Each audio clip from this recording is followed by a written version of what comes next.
The unique royal friendship between Elton John and Princess Diana was celebrated for its sincere nature and the rare, authentic bond shared between two public figures. Their connection was built on mutual respect and deep affection that lasted even after her untimely death. Now, after years of discretion, Elton is finally opening up about the saddest and most touching memories of his time with Princess Diana. Secrets of his relationships with King Charles and Queen Elizabeth will also be revealed. Join us in this video to explore all the details. Elton John and Princess Diana, a fateful connection with the royal family. Elton John is an English pianist, singer-songwriter, and composer, best known for a career spanning over 5 decades with more than 300 million records sold worldwide. Elton John's career extends beyond music and includes influential personal relationships with the British royal family, particularly with Princess Diana. John seems to have a deep connection with the British royal family, not only through songs like Princess, The King Must Die, and Snow Queen, but also through his close interactions and lasting friendships with members of royalty. Elton John's relationship with the British royal family began in the 70s when he was invited to dinner at Kensington Palace by Princess Margaret. Princess Margaret, a great lover of art and music, found common ground with Elton, then a rising star in music. John's relationship with the royal family was not limited to the usual polite encounters among nobles. He quickly became a royal favorite. John's status in British culture grew, and his proximity to Windsor Castle made royal encounters more frequent. John's relationship with Queen Elizabeth II's mother, commonly known as the Queen Mother, is also memorable. The Queen Mother loved music, especially Irish folk songs. During one meeting, she danced to an old Irish song titled Slattery's Mounted Foot, which surprised and amused John. He realized that members of royalty, when in an intimate setting, could be much more open and lively than the formal image the public usually sees. However, the most important royal connection for Elton John was with Princess Diana, a special friendship that began in 1981 at Prince Andrew's birthday party at Windsor Castle. Diana was 20 then, newly married to her Prince Charles. The party was filled with celebrities and royalty, but Diana stood out from the crowd, catching everyone's attention, including Elton John's, who was used to high society circles but amazed by her natural charisma. Surprisingly for such a major event, the party's atmosphere was somewhat sparse, creating an airy setting ideal for a memorable moment. Desiring a bit of freedom away from royal protocol, Diana entered the grand ballroom and spotted Elton. When the orchestra began playing the Charleston with Spirit, Diana bravely approached Elton and asked him to dance.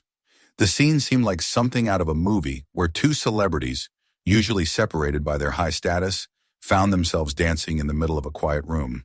Their laughter echoed through the hall as they twirled together, forgetting their status as a pop star and a princess, letting themselves be carried away by the pure joy of the moment. Elton recalled that they talked all night, laughing and dancing as if they had known each other for a long time.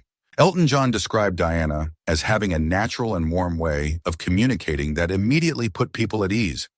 This not only brought Elton, known for his humor and sincerity, closer but also opened a bridge of empathy between the two. John later stated that Diana had the ability to talk to anyone and make them feel special, a quality he particularly admired, especially since Diana came from a royal family and was often surrounded by sophisticated rituals and ceremonies.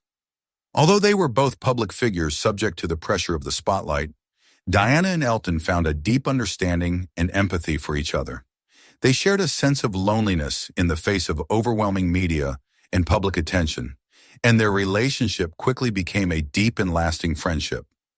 Princess Diana's trials, a deep connection with Elton John through shared empathy. The friendship between John and Princess Diana deepened significantly after their first meeting at Prince Andrew's birthday party in 1981. Their bond continued to grow through a shared sense of empathy and mutual understanding. In the early 1980s, Diana's marriage to Prince Charles began to show signs of tension, and it was clear she was struggling with royal life. Elton noticed that beneath her public image lay a person who felt isolated and unhappy. From the beginning, Diana's introduction to royal life was a difficult experience. She was only 20 at the time, and the intense media attention, combined with the rigorous demands of royal protocol, caused significant stress. From their honeymoon, Diana reportedly felt a certain distance between her and Charles. In her conversations with Elton John, she confided her feelings of loneliness and disconnection, especially as she perceived that Charles's affections seemed shared. Their different personalities and priorities also added to the tensions in their relationship. While Diana quickly embraced her role as the princess of the people, showing warmth and compassion toward the public, Charles often focused on his duties and charitable interests like architecture and the environment. Diana shared that this difference in approach created tension between them. She was deeply passionate about connecting with people on a personal level, often engaging directly with children, AIDS patients, and others marginalized by society. Elton later stated that Diana had a gift for making everyone feel special. However, this natural affinity for public engagement was sometimes seen as overshadowing Charles, which increased tensions between them. She felt that her popularity with the public caused jealousy and increased the distance in her relationship with Charles. One of the most difficult aspects of their marriage was Charles's long-standing relationship with Camilla Parker Bowles, which began in the early 1970s and continued even after his marriage to Diana. The press, family members, and Diana herself were all aware of this bond. Diana often confided in Elton John that she felt like she was in a marriage of three.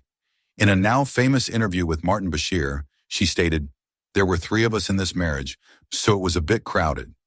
She shared with John her feelings of betrayal and frustration, especially because she believed Charles and Camilla maintained a relationship that went beyond friendship. In 1986, as their marriage crumbled, Charles fell into a deep depression. Worried friends contacted Camilla privately, urging her to reach out to him. She answered the call, and their love was rekindled. During 1986, they separated and led their respective lives. Diana met James Hewitt, a former cavalry officer hired to teach her riding, and their friendship quickly turned into a romantic relationship. Diana later described Hewitt as emotional support during a time when she felt isolated within the royal family. Their relationship lasted several years but eventually ended in the early 1990s. This affair became public, adding further pressure to Diana's already taxing public and private life. Just after their relationship ended, Hewitt collaborated with author Anna Pasternak to write a tell-all book about their affair, titled Princess in Love. This book briefly made Hewitt famous in Britain, but not in the way he hoped. Profiting from his intimate relationship with Diana was seen as a major betrayal. Diana admitted that this affair and Hewitt's multiple revelations remained devastating. "Yes, I adored him. Yes, I loved him. But I was very let down." The separation of Diana and Charles became public in December 1992. While Charles and Diana each had separate relationships, Charles with Camilla Parker Bowles and Diana with people like James Hewitt, in recorded conversations with her biographer Andrew Morton, she revealed that Charles's lack of affection and their incompatible priorities left her feeling empty and hurt. Although the two remained officially married, Diana's role within the royal family became increasingly limited. Diana's relationship with the royal family was also strained. The royal institution expected her to strictly adhere to its traditional values and behaviors, which she found restrictive and emotionally damaging. Diana's modern approach, which included openness to the public and an emphasis on humanitarian causes, contrasted with the formality that characterized the royal family. She confided in Elton that she often felt misunderstood by the older members of the family, who saw these displays of emotion as a violation of royal protocol. It is said that Diana felt particularly distant from the Queen, who valued restraint and duty over displays of emotion. The Queen and other prominent members of the royal family were uncomfortable with Diana's willingness to address her difficulties in public. This divergence added to Diana's sense of isolation within the royal family. In the early years of her marriage, she had few friends within the royal circle. Media scrutiny only worsened her sense of loneliness. Elton John was one of the few people Diana could confide in during these difficult years. She confessed to him that being constantly in the spotlight made her feel exposed, with every gesture, outfit, and expression being analyzed by the press. This surveillance intensified her sense of inadequacy, especially when she felt under pressure to meet royal standards of decorum and appearance. Her emotional turmoil was compounded by her ongoing struggle with bulimia. Diana later revealed that the eating disorder had begun shortly after her engagement to Charles and persisted through the early years of their marriage. She explained to Elton that bulimia had become a coping mechanism, a way to exert control in a life where she often felt powerless. In the 1995 BBC interview, she openly acknowledged her difficulties in stating, "I had bulimia for a number of years, and that's like a secret disease. You inflict it on yourself because your self-esteem is at a low ebb and you don't think you're worthy or valuable." Elton John and Princess Diana, a friendship forged by compassion and shared struggles. Princess Diana's empathy toward Elton John during his battles with addiction was a significant aspect of their friendship. Diana had a unique ability to connect deeply with others, and Elton, struggling with drugs and alcohol during much of the 90s and early 90s, found in her a friend who listened without judgment and offered genuine compassion. He shared openly that, at his lowest points, he consumed a lot of drugs and drank excessively, a combination that affected his mental health and personal life. He often described himself during this period as out of control. When he met Diana, he was already feeling the devastating effects of his addictions. Diana's support was particularly significant for Elton, who at the time did not know how to manage his life or career. She listened to him, gave him advice, and encouraged him to face his addiction. According to Elton, she played a crucial role in his decision to seek treatment for his dependency issues. "She encouraged me to stop running away from my problems and face them head on," he stated in an interview. She reminded him that his value did not lie in fame or his public persona, but in the person he was deep down. In 1990, Elton entered rehab to treat his addiction. Diana's unwavering belief in his ability to recover helped him find the strength to face his demons. Their friendship became a source of strength for both of them during a difficult time in their lives, allowing them to heal each other through their bond. In his memoir, Me, Elton recounts that Diana was one of the few people capable of seeing beyond the public facade of Elton John the rock star to perceive the person underneath. "She had that gift," he wrote, "of making you feel like she was only listening to you and that nothing else mattered." For someone in his position, where trust was often hard to come by, Diana's presence was a stabilizing force. A key moment in their friendship occurred in 1993 when they collaborated for a fundraising event for AIDS awareness, a cause that was particularly close to both of their hearts. At the time, AIDS was still a highly stigmatized disease, and many public figures avoided the subject. However, Diana, as a member of the royal family, began raising public awareness of HIV or AIDS early on, defying fears and misconceptions by visiting AIDS clinics, shaking hands, and physically embracing patients.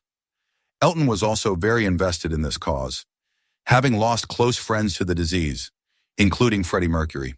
Together, Diana and Elton organized a benefit concert to raise funds and reduce stigma. Over the years, the foundation has raised more than $500 million to support prevention, education, and direct care programs for people living with HIV/AIDS. Elton stated in a later interview, "She showed extraordinary courage in supporting AIDS charities at a time when so many people, even governments, were turning away." Like his other friendships, his relationship with Elton John went through a period of tension and distance. Their relationship was tested by disagreements and misunderstandings. This period of separation was described by former Vanity Fair editor-in-chief and royal biographer Tina Brown as a big freeze in Diana's life, during which she distanced herself from many close friends. Elton John himself worried about Diana's health at that time. He noticed a worrying change in her social circle.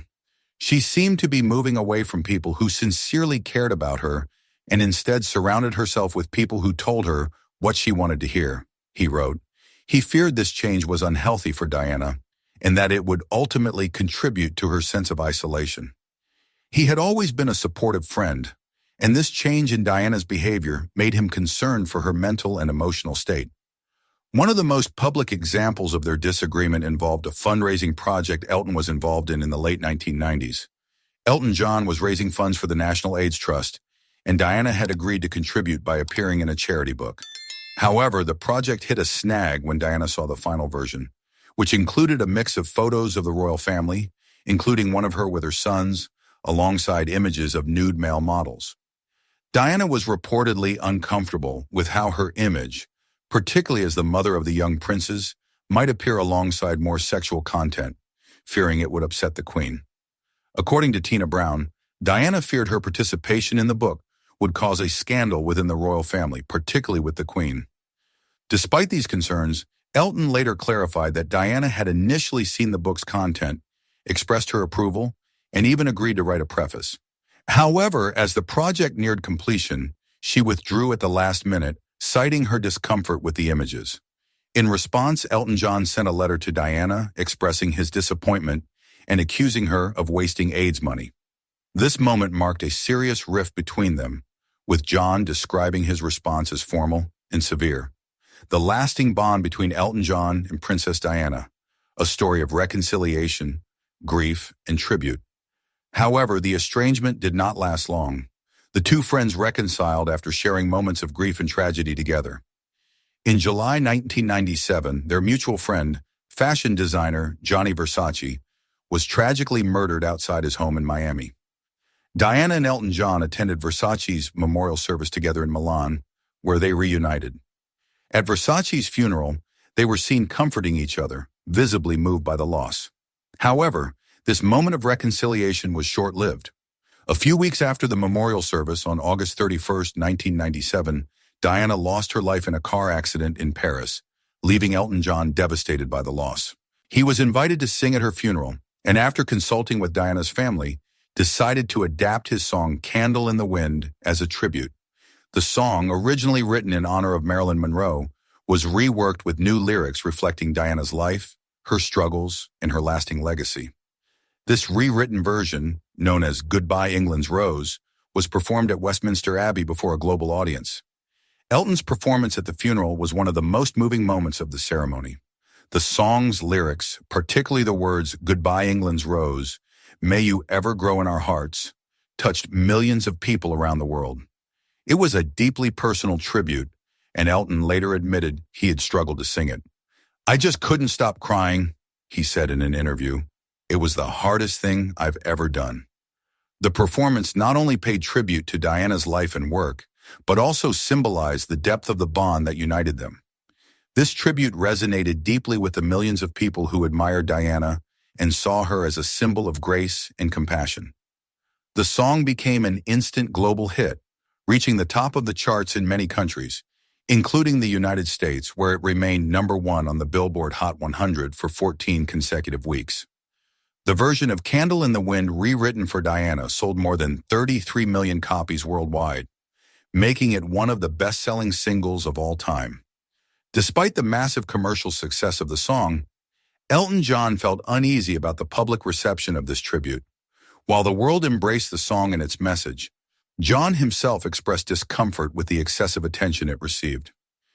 In his memoirs and various interviews, he explained how strange he found it to see such success for a song that, for him, was linked to the grief and loss of a dear friend. "I was never comfortable with the success of that version of Candle in the Wind," Elton admitted in interviews years later. "Why would anyone want to listen to a song like that? To me, it seemed unhealthy, morbid, and unnatural. Honestly, I didn't think it was what Diana would have wanted." John's discomfort came from the fact that the song, though sincere, had become a commercial phenomenon. He also believed that Diana, known for her authentic compassion and work for others, would have preferred a different kind of legacy, one rooted in the causes close to her heart rather than a chart-topping hit. Elton further explained his discomfort by noting the paradox of celebrating someone's life through a song linked to their death. Although he recognized the deep emotions the song evoked in listeners, he was troubled by the focus on the event of Diana's death rather than her life and work. "I wasn't comfortable with the idea that her death had become something that could be bought and sold," he said. To this day, John still feels that connection with Diana through William and Harry, her sons. In August 2019, after an intrusion into Harry's private life, he tweeted, "Harry's mother, Diana, Princess of Wales, was one of my dearest friends. I feel a deep duty to protect Harry and his family from the unnecessary media intrusion that contributed to Diana's untimely death." When we look back at the incredible friendship between Elton John and Princess Diana, it is clear that their relationship was built on empathy, trust, and shared experiences, even during difficult times. Their relationship, from their first meeting at Windsor Castle to their emotional reunion before Diana's death, remains one of the most memorable in royal history. Do you think Elton John's feelings for Princess Diana were simply friendship, or perhaps something more? Let us know your thoughts in the comments. If this story changed the way you look at the royal history we thought we knew, please subscribe to our channel and like this video. We are uncovering the history they tried to bury. Let's plant the seeds for the future together. The next treasure from the archives will be revealed soon.